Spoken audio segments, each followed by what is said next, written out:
SEOUL Reuters Hundreds of thousands of Rohingya Muslims who fled to Bangladesh from violence in Myanmar have been drained by the trauma they suffered during the crisis and a struggle to overcome desperate want, the United Nations refugee chief said on Wednesday. Noor Mohol, 60, a Rohingya refugee, waits to get herself registered for humanitarian aid at the Kutupalong refugee camp near Coxs Bazar, Bangladesh, October 23, 2017. REUTERSAdnan AbidiMore. More than 600,000 Rohingya have fled Buddhist-majority Myanmar since late August this year for neighboring Bangladesh, driven out by a military clearance operation in Rakhine state. The refugees' suffering has caused an international outcry, spurring appeals by aid agencies for millions of dollars in funds to tackle the crises. "I found this was a population that had almost no response.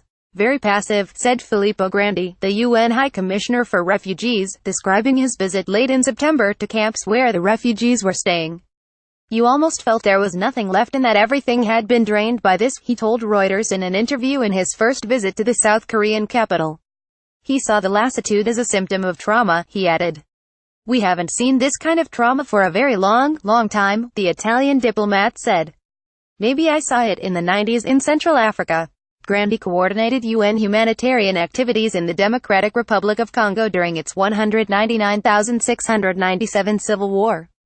Rohingya refugees who arrived from Myanmar wait on a truck that will take them to a refugee camp from a relief center in Teknaf, Bangladesh, October 25, 2017. Reuters indicates success of aid efforts by the United Nations and non-government bodies depends on the Myanmar government to defuse the hostility facing humanitarian workers in Rakhine, Grandi said. "It's not political work, it's not to favor one community over the other," he said. "On the contrary, it's directed to all those who are in need. And when members of the Buddhist community are in need, they certainly qualify for that. I think it's important that they stress that they do that more," said Grandi. Tension had been rising between the government and aid agencies even before the spasm of violence that began in late August.